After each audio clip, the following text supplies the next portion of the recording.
Hello student, good morning सभी के लिए। अपना चैप्टर चल रहा था केमिस्ट्री का। जैसे मेरा नाम दिनेश श्रीवास्तव है और अपन पढ़ रहे थे केमिस्ट्री। और केमिस्ट्री में जो अपन पढ़ रहे थे और वो चैप्टर का नाम था कार्बनिक यौगिक। राइट है, इसको अपन ने ये किया कि कार्बनिक यौगिक क्या होते हैं, कार्बन के आधार पर एल्कीनों का वर्गीकरण भी अपन ने इसमें पढ़ लिया था। अब जो एल्केन शब्द मैंने बोला था कि मैं आपको एल्कीन एल्काइनों के बारे में बताऊंगा, या कार्बोनेट का जो यौगिक होते हैं उनका अपन क्लासिफिकेशन किस टाइप से करते हैं वो अपना टॉपिक रह गया था।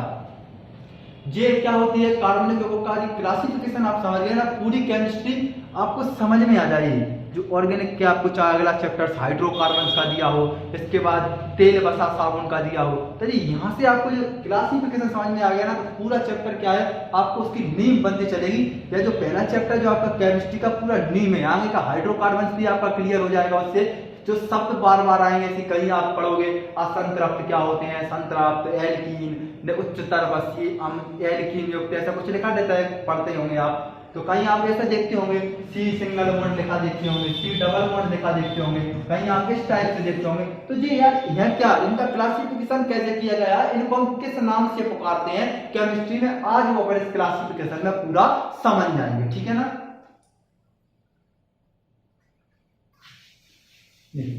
अपन यदि कार्बनिक यौगिक का क्लास यहां तक अपन ने पढ़ लिया था कि कार्बनिक यौगिक क्या होते हैं। यदि आपने नहीं देखा तो पहले वाली वीडियो में आप उसे देख लें। ठीक है, कार्बनिक जो यौगिक होते हैं, जैसे कि अपन ने दो भागों में बांटा है।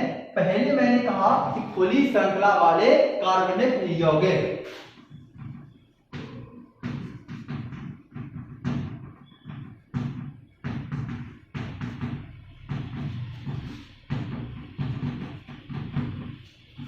कार्बनिक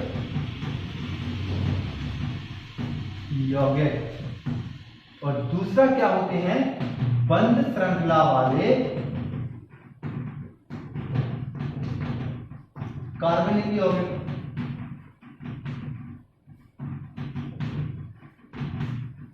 चैप्टर 9, 10 यहां से शुरू होते हैं कार्बनिक यौगिक का। चैप्टर 9 से जब केमिस्ट्री अपने हाथों में लगती है विज्ञान में, तब से चलते हैं ये चीजें। अब बात करें अपन खुली श्रृंखला वाले यौगिकों के लिए, तो खुली श्रृंखला वाले जो यौगिक होते हैं वो मैंने क्या बताया था आपको, एलिफेटिक यौगिक होते हैं। इन्हें क्या बोलते हैं अपन, एलिफेटिक यौगिक।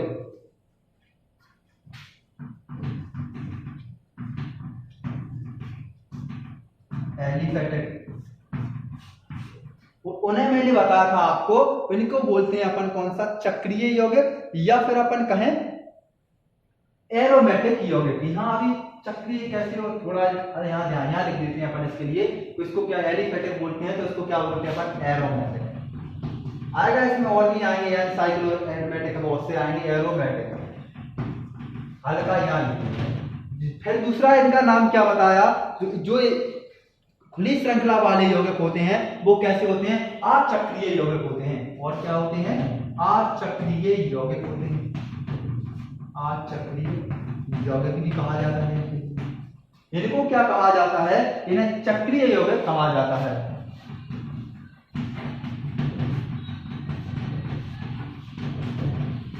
जैसे कि आपकी बुकों में मिल जाएगा कि एलिफेटिक एरोमेटिक के बुकों में अंतर बताइए।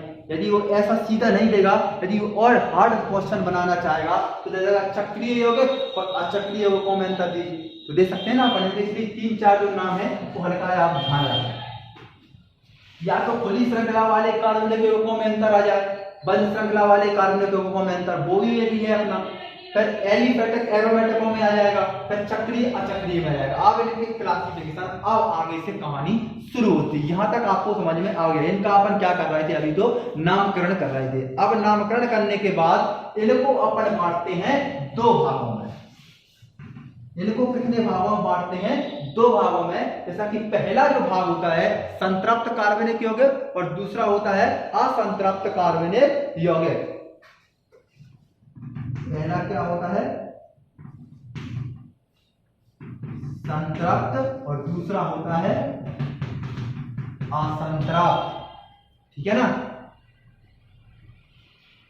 यहां तक आपको समझ में आ गया होगा संतृप्त क्या होते हैं और असंतृप्त क्या होते हैं। यहां अभी इनको समझ, अब इनकी बात कर लेते हैं कि चक्रीय यौगिकों को कितने भागों में बांटा गया है। तो एक होते हैं जो समचक्रीय यौगिक और दूसरे होते हैं विषम चक्रीय यौगिक।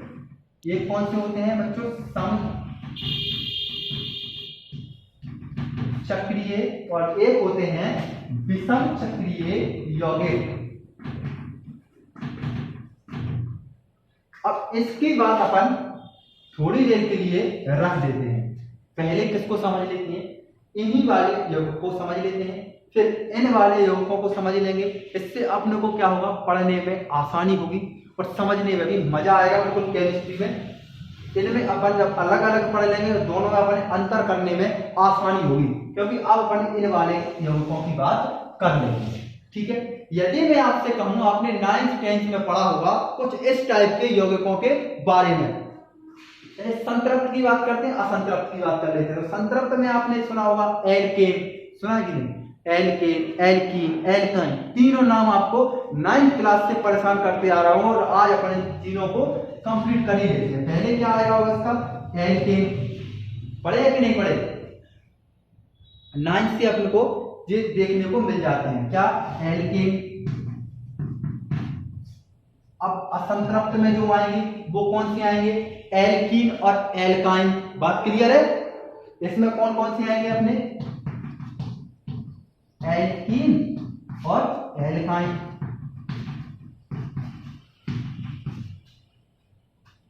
देखो, खुली श्रृंखला वाले यौगिक पढ़ना है। कार्बनिक यौगिक को दो भागों में बांटा, पहला और दूसरा। पहला जैसे कि मैंने कहा खुली श्रृंखला वाले, दूसरे होते हैं बंद श्रृंखला वाले। क्या इन्हें हम कह सकते हैं खुली श्रृंखला वाले, इन्हें हम बेंजीन या किसी रिंग के रूप में नहीं प्रयोग कर सकते, रिंग के रूप में इन्हें श्रृंखला नहीं बना सकते, और इनकी हम चक्रीय रूप में श्रृंखला बना सकते हैं। तो अब इसके नीचे अचक्रीय से अचक्रीय मतलब ऐसा नहीं लिख सकते आप इसको। जैसे कि मैं आपसे कहूं मीथेन, मीथेन का सब फॉर्मूला जानते हैं CH4 होता है क्या।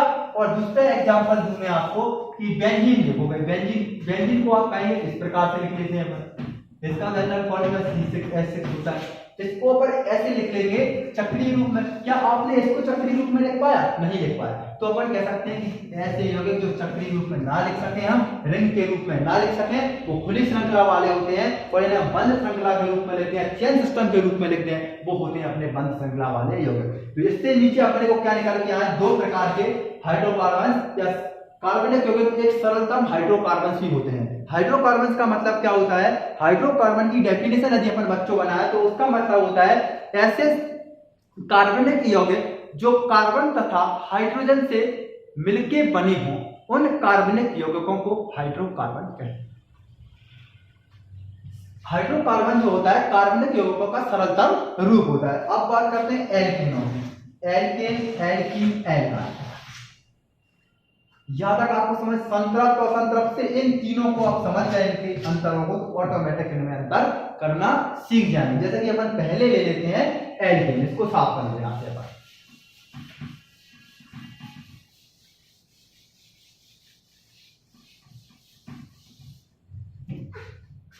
पहले क्या लिया अपन ने? एल्केन। यहां बना दिया मैंने एल्कीन, और यहां लिख लेते हैं अपन एल्काइन।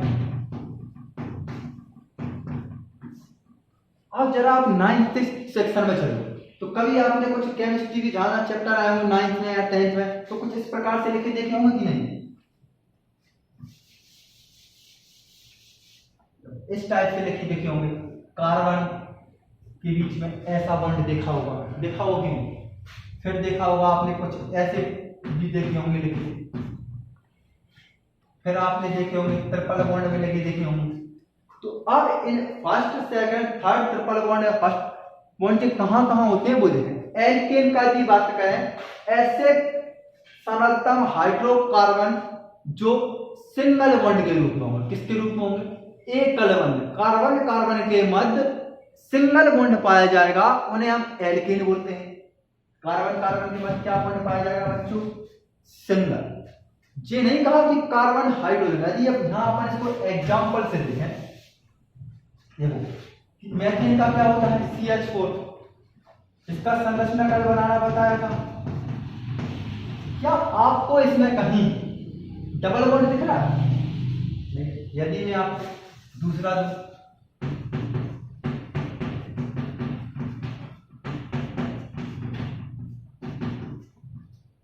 तो इन दोनों में आपको एल्केन और एथिलीन में अंतर दिख रहा होगा कि इसमें एक कार्बन है, इसमें दो कार्बन है।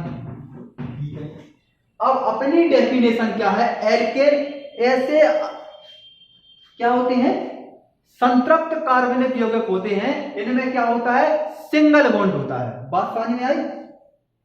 कैसा होता है, सिंगल बॉन्ड। किसकी बात चल रही है, किसके मत दो भाई, सिंगल बॉन्ड। सिंगल बॉन्ड जो होगा कार्बन हाइड्रोजन के बीच में नहीं होगा कि आप यहां इसको क्या लगा दो, डबल बॉन्ड लगा दो, ये गलत होगा। किसके बीच में बोला, कार्बन कार्बन के मध्य सिंगल बॉन्ड होता है और इसे अपन क्या पढ़ते हैं, सिंगल बॉन्ड। तो वो कौन सी होगी, एल्केन। अब बात कर लेते हैं इन दोनों की।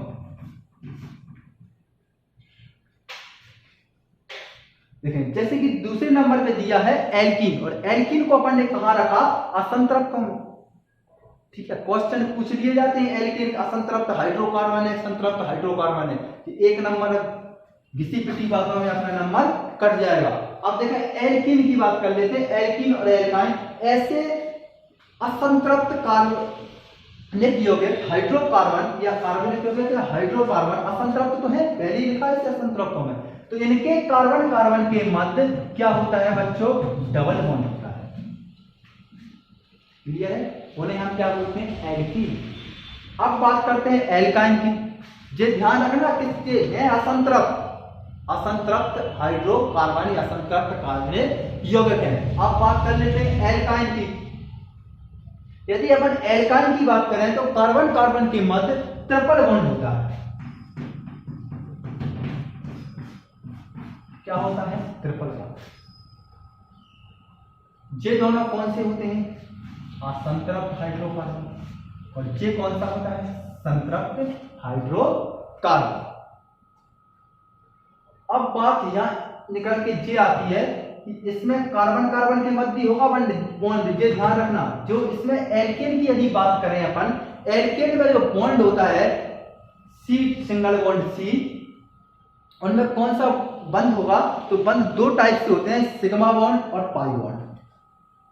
ठीक है, यदि एल्केन की और अपन यदि क्लास पहली प्रॉपर्टी तो ये होगी, तो पहला गुण इसमें ये आ गया कि एल्केन होते हैं, संतृप्त होते हैं। दूसरा क्या लिखी गई है अपन,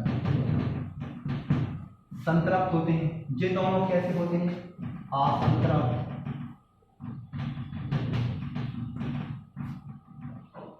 दूसरा बॉन्ड, इनके बॉन्डों के बारे में आ गया, दूसरा संतृप्त है या असंतृप्त है। ठीक है, तीसरा इनका जो गुण होगा वो क्या होता है, देखो इसमें जो बॉन्ड होगा वो कौन सा होगा, मैंने अभी बोला कौन सी बॉन्ड होती है, तो सिग्मा या पाई, दो बॉन्ड होते हैं। तो सिग्मा बॉन्ड जो होता है वो कौन से में होता है, एल्कीनों में होता है, सिग्मा बॉन्ड। ठीक है ना, सिग्मा बॉन्ड होता है। अब इनकी बात करें, ओनली सिग्मा बॉन्ड, ये भी ध्यान रखें, शब्दों का केमिस्ट्री में बहुत हेरफेर होता है, शब्दों का हेरफेर तो केमिस्ट्री वीक। ठीक है, ओनली क्या होता है, इसका सिग्मा बॉन्ड होता है। ठीक है, अब बात कर लेते हैं असंतृप्तों में। असंतृप्तों में क्या होता है, असंतृप्तों में होते हैं या सिग्मा बॉन्ड होगा या फिर पाई बॉन्ड होगा। ये नहीं कहा कि ओनली सिग्मा बॉन्ड या पाई बॉन्ड। असंतृप्त जो कार्बनिक यौगिक होते हैं या तो उनमें सिग्मा बॉन्ड होगा बच्चों या फिर पाई बॉन्ड होगा। ठीक है, अब सिग्मा बॉन्ड की बात कर लेते हैं। सिग्मा बॉन्ड जो होता है वो कैसा होता है, स्ट्रॉन्ग बॉन्ड होता है।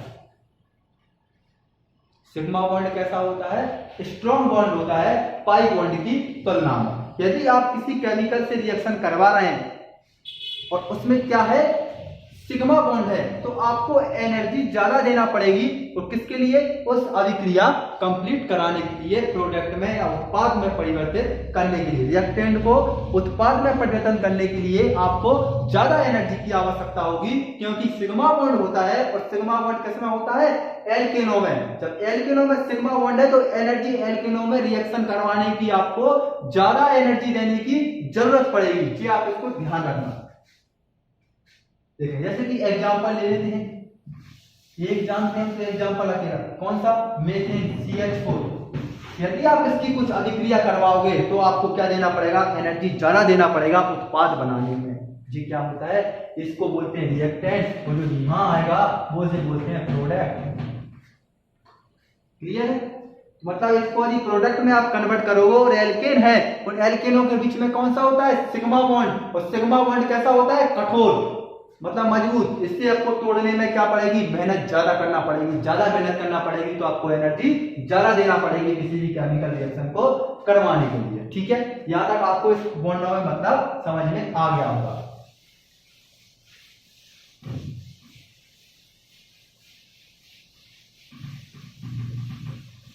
ये अंतर भी बनते चल रहे हैं आपके संतृप्त और असंतृप्तों के, अपनी भाषा में बिल्कुल अंतर आते चलेंगे। तीसरा जो उसकी प्रॉपर्टी है, फर्स्ट हो गई, सेकंड, और ये हो गया थर्ड। चौथी इसकी जो प्रॉपर्टी है या गुण है वो आप इसको ध्यान रखें। देखें, इन्हें क्या कहा जाता है,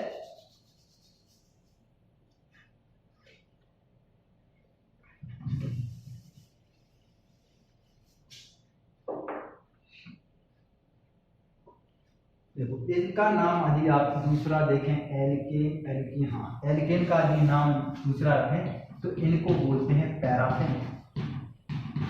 इनको क्या बोलते हैं, पैरा। जिसको जस्ट इसको इस वीडियो को देख के आप हाइड्रोकार्बन वाली वीडियो देखना, आपको पूरा ऑटोमेटिक समझ में आ जाएगा इससे, और उसको ले वो चैप्टर यदि जे आप चैप्टर अच्छे से पढ़ गए तो वो चैप्टर जे मान लो बिल्कुल ऐसा लगेगा आसान, आप बिल्कुल इनका जवाब इशारों में देते चलोगे। पैराफिन क्या हुआ, ओलिफिन क्या हुआ, उसमें से शब्द आएंगे। ठीक है, अब बात करते हैं किसकी, जिनको क्या बोलते हैं दोनों के मिला के, इन्हें असंतृप्त है, असंतृप्तों को बोलते हैं अपन ओलिफिन।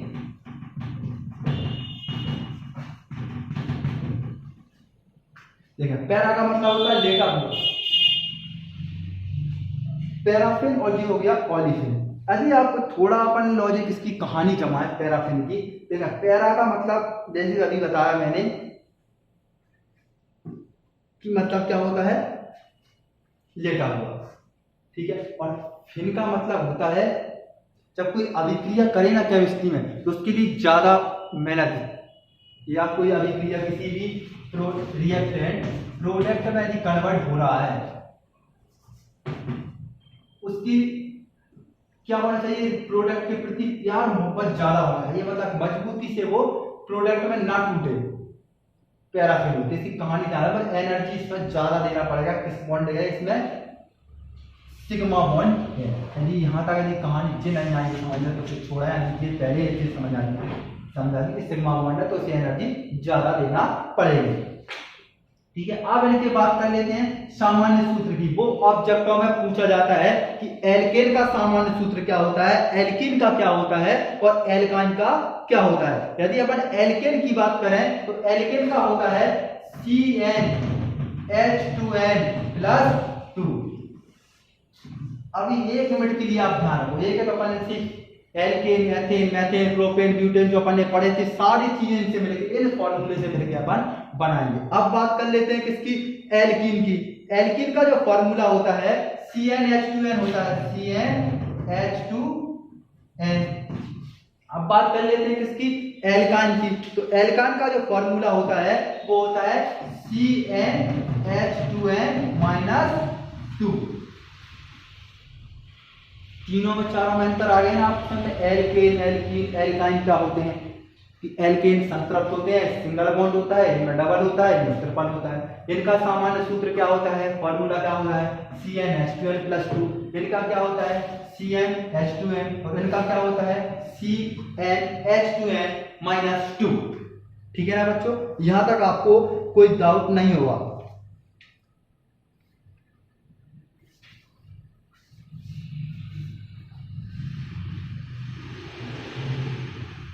देखो यहाँ अपन अब इनको साफ कर लेते हैं, कुछ अपन इन फॉर्मूले से कहानी को आगे अपनी जमाएंगे।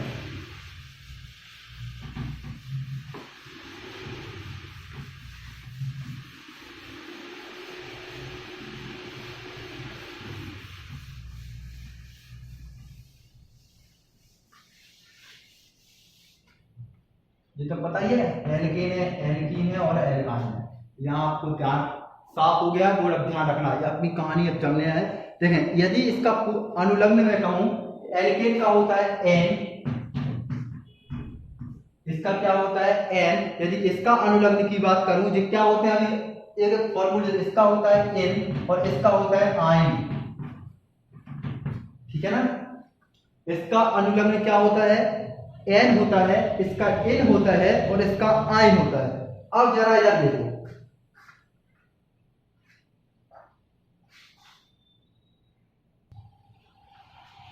जो कल अपन ने पढ़े थे, methane, ethane, propane, butane, hexane, heptane, nonane, डॉपेन। अपन ने क्या पढ़ा था कि अपने सिलेबस में 5 है, 5 से 8 लगाएंगे अपन। पहला एक कार्बन है तो मैथ बोलेंगे अभी। अब इसमें जोड़ेंगे तो मैथेन पढ़ेंगे, इसमें पढ़ेंगे तो देखते हैं इसको, 2 है तो एच पढ़ेंगे, 3 है तो प्रो, 4 है तो ब्यूट और 5 है तो पेन और 6 है तो हेक्स और 7 है तो हेक्स और 8 है तो ऑफ नॉन डॉट। बे यहां तक कहानी खत्म। अपने को इतनी पढ़ना है जो अपनी है 5 तक। यदि मैं आपको कार्बन क्या दूं इस वाले फॉर्मूले में, ये n क्या है, नंबर ऑफ कार्बन, कार्बन की संख्या। अब एल्केन का पहले मैंने लिया कार्बन कितना ले लिया, 1। यदि मैं n=1 लेता हूं, इस फॉर्मूले में मान रखें CnH2n प्लस का 2। कोई समस्या?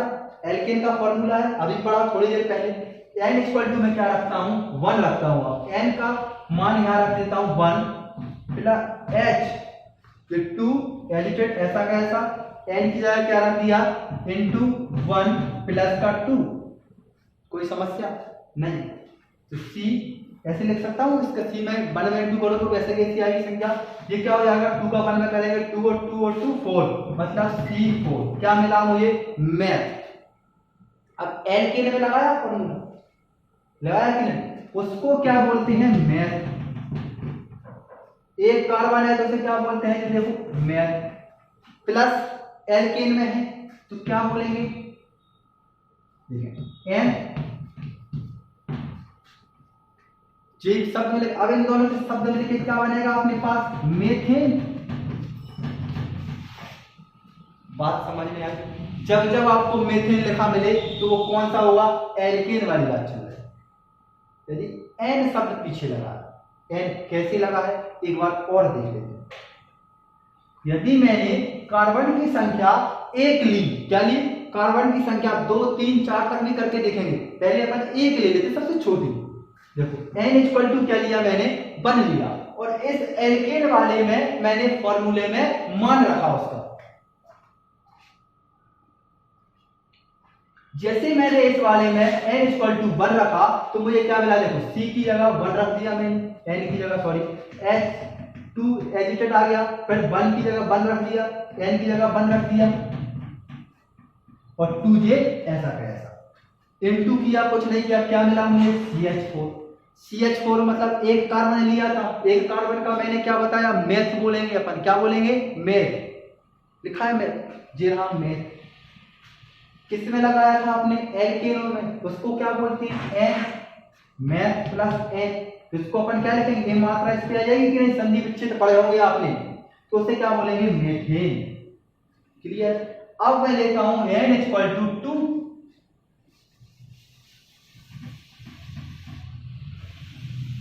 n क्या ले लेता हूं मैं, 2। ठीक है ना। अब आप जानते हैं कि 2 ले रहे हैं तो s बोलेंगे उसे, क्या बोलेंगे, s। जैसे कि ये लिखा है, अब मैंने यहां 2 रखा, देखो n की जगह 2 रख दिया, कोई समस्या, h ऐसा का ऐसा, जो h के 2 वाला ऐसा का ऐसा, n की जगह क्या रख दिया, 2 प्लस 2। कोई समस्या है?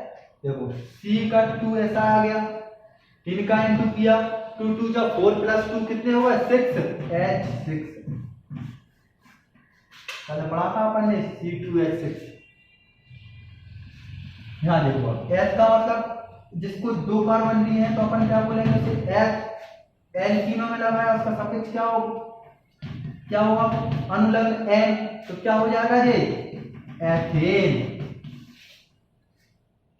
अब आप इसको करके देखो, प्रोप के लिए n इक्वल टू क्या लगाओ 3 लगाओ, तो उसे क्या बोलेंगे अपन प्रोपेन। 4 में लगाओगे क्या बोलोगे ब्यूटेन, 5 कार्बन की संख्या लोगे तो पेंटेन। सीधी बात समझ में आ गया ना। एक आध एग्जांपल और अपने इसे करके देख लेना है, 5 में से आपको और अच्छे से समझ में आ जाएगा, जब अपन करते हैं तो और अच्छे से आ जाएगा। चलो अब बात कर लेते हैं, मेथेन खत्म हो गया, सॉरी एल्केन खत्म हो गया। एल्केन के बाद अपने एल्कीन में रख के देख लेते हैं। देखो एल्कीन में ईन लगता है, ये ध्यान रखना। अब यदि मैं आप मुझसे कहो कि एल्कीन में n इक्वल टू 1 ले लो साहब, ठीक है, n इक्वल टू मैंने क्या ले लिया 1 ले लिया। इस वाले फॉर्मूले में आप मान रखें, देखो CnH2n, कोई समस्या? यहां n क्या रख दिया मैंने 1, H2 into 1 क्या मिला मुझे CH2। अब आप पहले प्रॉपर्टी पे जाइए। मैंने क्या बताया था, जो एल्कीन होती हैं, इसी की बात कर रहे हैं, उनके मध्य कार्बन कार्बन के मध्य क्या होता है डबल बॉन्ड होता है। कोई समस्या है? अभी तो एल्कीन की डेफिनेशन क्या पढ़ी थी अभी अपन ने, कि इनके कार्बन कार्बन के मध्य कौन सा बॉन्ड होना चाहिए डबल बॉन्ड। क्या आपको इसमें डबल बॉन्ड दिख रहा है? तो आप कहेंगे सर यदि इसकी स्ट्रक्चर बनाए तो कुछ इस टाइप से बन रहा है, क्या आप यहां लगाओगे डबल बॉन्ड? नहीं, फिर क्या हो जाएगी डेफिनेशन रॉन्ग हो जाएगी, गलत हो जाएगी। क्यों हो जाएगी? क्योंकि मैंने आपसे कहा था कि एल्कीन जो होते हैं उनमें कार्बन कार्बन के मध्य डबल बॉन्ड होता है। ये नहीं कहा था कि कार्बन हाइड्रोजन के बाद आप डबल बॉन्ड लगाते हैं, नहीं, किसके बाद लगाना है? कार्बन कार्बन के मध्य डबल बॉन्ड होता है। तो आपको ऐसा कुछ स्ट्रक्चर में दिख रहा है तो इसको आप नहीं ले सकते। अब तो फिर क्या लें, n इक्वल टू 2 रख के देख लेते हैं। इससे तो एल्कीन नहीं बना आपने लिए, n इक्वल टू 2 रखो। H होता है वो, n को 2 कार्बन ले रहा है तो क्या है H बोलेंगे अपन इसके लिए। अभी पता नहीं हम क्या बनाना है, देखें इसमें फॉर्मूले हम मान रखें CnH2n, तो n इक्वल टू क्या लेना है मुझे 2, तो जे 2 ले लिया मैंने, यहां का जे 2 ऐसा कैसा आ गया ना, और इस n की जगह मैंने j ले लिया। अब इस n की जगह क्या लेना है मुझे 2, तो क्या मिला मुझे यहां से C2H4, मतलब 2 कार्बन है। अब तो इसमें डबल बॉन्ड होने की संभावना है कि नहीं? देख लेते हैं, C डबल बॉन्ड C, एक HJ, एक HJ, एक J और एक J। सर फिर आपने एक और चीज बताई थी कि कार्बन की संयोजकता 4 होती है, तो इसमें तो हमें क्या दिख रहा है 2000 दिख रहा है, इधर कुछ दिख ही नहीं रहा। अब इसकी वैलेंसी भी 4 होना चाहिए, देखते हैं अपन। बोला था फर्स्ट जब लेक्चर पढ़ाया था कि कार्बन की संयोजकता कितनी होती है 4। क्या जो वैलेंसी पूरी कर रहा है ये वाला? देखते हैं क्या वैलेंसी करेगा पूरा। देखो एक इलेक्ट्रॉन 2, अब यहां 2 चाहिए तो ये डबल बॉन्ड हो गया, 2 और 2 4, क्लियर। इधर से इस कार्बन की देख लेते हैं, एक कार्बन की 4 होगी, देखें 1 और 2। अब जो 2 बॉन्ड इसमें भी कितने होंगे? कार्बन कार्बन के मध्य क्या बना रहा है असंतृप्त हाइड्रोकार्बन से, ये असंतृप्त है। यदि इसको अपन हाइड्रोजन और मिल जाए तो ये बॉन्ड टूट जाएगा। अभी बताया था क्योंकि कौन सा बॉन्ड होता है, या तो सिग्मा या पाई, पाई बॉन्ड होता है, जल्दी रिएक्ट कर जाएगा, जल्दी इलेक्ट्रॉन तोड़ देगा और जल्दी रिएक्शन हो जाएगी किसकी तुलना में? एल्कीनों की तुलना में। मतलब ये होगा ना 4। अब तो मैं क्या, मुझे क्या मिला यहां से कि मैं एक नहीं ले सकता है, क्योंकि मुझे डेफिनेशन रॉन्ग हो जाएगी। या एल्कीन जो होगा वो नंबर सबसे छोटी क्या होगी 2 लेना पड़ेगा मुझे। अब 3 लेके देख लेते हैं अपन। n इक्वल टू क्या ले लेते हैं 3, रखो इसमें वैल्यू 3H, 2 ऐसा जे 3n की जगह, यहां C3, ये कितना हो जाएगा 6। अब 3 है, इसकी संरचना बनाए तो कुछ इस प्रकार बनेगी। अब आपके पास दो कंडीशन है कि डबल बॉन्ड कहाँ लगेगा, लगेगा कि नहीं। दो कंडीशन है, या तो आप डबल बॉन्ड यहाँ लगाओ और या डबल बॉन्ड आप यहाँ लगाओ, कोई प्रभाव नहीं पड़ेगा। आगे प्रभाव पड़ेगा लेकिन यहाँ तक कोई प्रभाव नहीं पड़ेगा। उनके कहाँ पड़ेगा, IUPAC नाम रखने में उनका अंतर पड़ जाएगा। यहाँ यदि मैंने इसमें लगा दिया, H कितने हैं 6, यहाँ लगा सकते हो या आप फिर यहाँ लगा सकते हो, इससे अंतर नहीं पड़ेगा। आगे ब्यूटेन में डिफरेंट हो जाएगा, पेंटेन में हो जाएगा, वो आगे आपको बताओ। यहाँ तक मतलब ये समझ में आ गया। इसका नामकरण और कर लेते हैं। देखो 3 कार्बन को क्या बोलते हैं अपन, प्रॉप बोलते हैं ना। इसका प्रत्यय क्या लगाना है तुम्हें, इन, क्योंकि एल्कीन की बात चल रही है ना, तो क्या हो जाएगा प्रोपीन, कोई समस्या नहीं। अब बात कर लेते हैं इस वाले की, ट्रिपल बॉन्ड वाले की बात, और वो क्या है, एल्काइन। ये जो आपको अच्छे समझ में आ गया होगा। कुछ और आप इनके एग्जांपल जो मैंने लिखे हैं 5 वो कर करके देख लेना और अच्छे से आपको आ जाएगा। देखो इसकी बात कर लेते हैं, किसकी, एल्काइन की। जैसे कि पहले बताया कार्बन कार्बन के मध्य कौन सा बॉन्ड, ट्रिपल बॉन्ड होगा। पहले डेफिनेशन पढ़ चुके हैं, यहां तक अपने को समस्या नहीं है। अब रख लेते हैं n, कार्बन की कोई वैल्यू ले लेता है, एक लूप है फर्स्ट, n = 1 रख के देख लेता हूं। देखो उसमें रखना है इस वाले में CnH2n-2, मुझे कोई प्रोडक्ट प्राप्त नहीं होगा, मतलब सबसे छोटी में मेथेन नहीं ले सकता हूं। फिर क्या लेगा, देखो करके देख लो आप इसे, C1H2 × 1 - 2 C, यहां से क्या मिला, कुछ नहीं मिल रहा हमें। ट्रिपल बॉन्ड जैसी डेफिनेशन क्या है, ट्रिपल बॉन्ड होना चाहिए, तो यहां पे कोई सा बॉन्ड नहीं दिख रहा हमें, ये नहीं रख सकते ऐसा। फिर कौन सा ले लें, सबसे छोटी इसकी यूनिट भी कौन सी होगी, 2 होगी। 2 रख के देखो इसमें, CnH2n-2 C2, ठीक है ना। H2 n की जगह क्या रख दूं मैं, 2 - 2, यहां से क्या जाएंगे C2 4 - 2, क्या मिला यहां से C2 H2।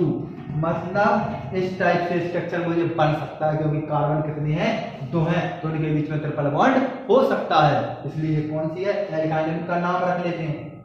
कितने कार्बन लिए थे, 2, तो ये H में क्या लगाएंगे अपन, आइन, तो क्या हो जाएगा ये एथाइन। अब आपके मन में क्वेश्चन आ रहा होगा कि जहां जहां आपको मेथेन, एथेन, एथाइन, मिथाइन के शब्द मिले दिखे ना, तो आप उनसे लॉजिक लगा लेना कि मेथेन की बात चल रही है तो वो क्या होगा, एल्केन। मैथीन लिखी मिल रही है तो वो कौन सा, एल्कीन हो जाएगा। सॉरी एथीन लिख रहा हो तो एथीन हो जाएगा, करके देखा अपन ने। फिर अब एथाइन, इथाइन लिख रहा है तो मतलब किसकी ओर इंगित कर रहा है अपना क्वेश्चन वाला पूछने वाला क्या कह रहा है अपन से कि सर एल्काइन है जी। तो जहां आपको 3 शब्द मिले दिखे, इनके अंतर में क्या होते हैं वो आपको समझ में आ गया होगा। इससे आगे पढ़ेंगे अपन अगली बार में।